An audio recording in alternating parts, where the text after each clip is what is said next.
Chapter 11. Facing Mark. Oneil turned another page and continued reading the epic supernatural story his godfather wrote.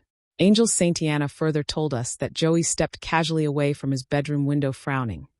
Not that Joey was angry, although according to the Bible, he was entitled to be angry without sinning, but because he was now more puzzled at the church leader's spontaneous move than several seconds ago when the minibus had come to a grinding stop at his gate, being that he would have soon let them know the exact time to have a driver pick him up at his gate, and also because he was disappointed with himself for being so ministerially prestigious, and yet not having a vehicle of his own to go pick up Grace at her house, specifically at her front door or, preferably, at her gate. He struggled to swallow a lump of apprehension. Was he even ready to approach her gate?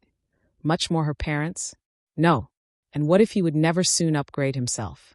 He didn't want to wait in vain for a comfortable life with her.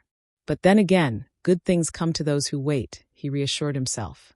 He who finds a wife finds a good thing and receives favor from the Lord, said a wise man in the Bible, to which Joey smiled agreeably. His eyes fell on his mobile phone, which was still asleep near his jacket in the bed. The device hadn't rung again since Grace's last call, which was a perfect silence and a good sign that everything was all right, which also meant it was almost time to see her again, and this caused his gut to flutter once more. Then Joey sighed optimistically, and then he bit his lips contemplatively, because Grace wasn't on the driver's schedule. Joey really hoped the driver would be gracious for her sake. He imagined that by now she was gorgeously dressed and waiting on him in her living room, which he then admitted to himself was a stupendous assumption for any smart man to make about any woman, especially one in her late teens. Joey was now too anxious to be completely logical. He was even wondering what it would be like to have Grace visit his room for the first time. And so, finishing fine-tuning his scent and the textures of his hands and face, while once again meticulously checking himself in the mirror, he took one last long look around the bedroom, slightly smirking. The square place in which he slept and devoured books and snacked sometimes, and got so immaculately dressed most times was now once again looking quite untidy. And now, to his relief, he was quite certain that no woman, other than his mom and the housekeeper, would be seeing this and other untidiness, or preferably put other shortcomings until his marriage to Grace, which he hoped would be sometime early in the coming year.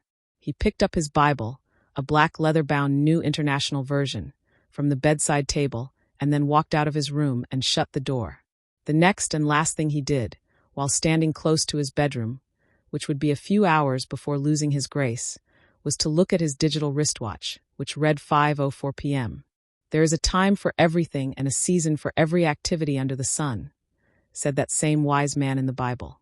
Joey shrugged at the mortal implications of such a statement, while dismissing a gloomy thought that was now begging to occupy his mind.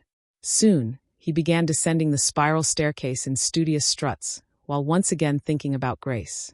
Then a few minutes later, he was drinking a glass of room-temperature water in the kitchen on the first floor, after which he handed the sweating empty glass to the short, stocky, congenial housekeeper who was washing utensils at the sink, and then he told her goodbye, who, in return, bid him Godspeed while waving her soapy right hand.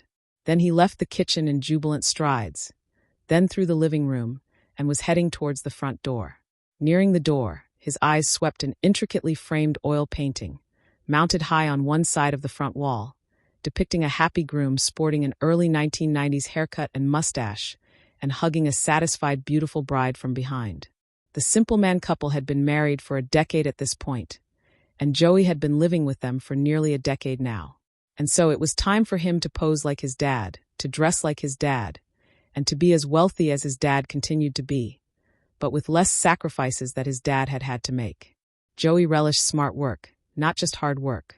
Releasing a heavy breath, he stepped out through the front door and pulled it shut without looking back, and his already petite eyes further narrowed voluntarily, due to the evening being brilliantly illuminated, though the weary sun was now inching towards the jagged mountain peaks of western Manchester. He began to stride towards the front gate, all the while looking at the high-ace minibus, which was waiting silently, close by on the other side. He soon realized it was the new bus his dad had donated to the church the previous month, a church his dad had yet to attend a second time. The words church bus and the name of the church were printed in white emboldened all-caps letters below an Open Bible logo on both sides of the bus, as well as on its front and on its rear. Joey opened the narrow pedestrian gate, which was adjacent to the main gate, just wide enough for his athletic form to pass through unbrushed, unscraped, and therefore unsoiled. Then he reclosed it. He then resumed striding towards the minibus, less than 10 feet away now, and Mark Mackenzie captured his mind again. This time, like an armed intruder swiftly jumping into a waiting car at a stoplight. And so, Joey halted about 4 feet away to the right side of the dark vehicle, his heart drumming the wall of his chest.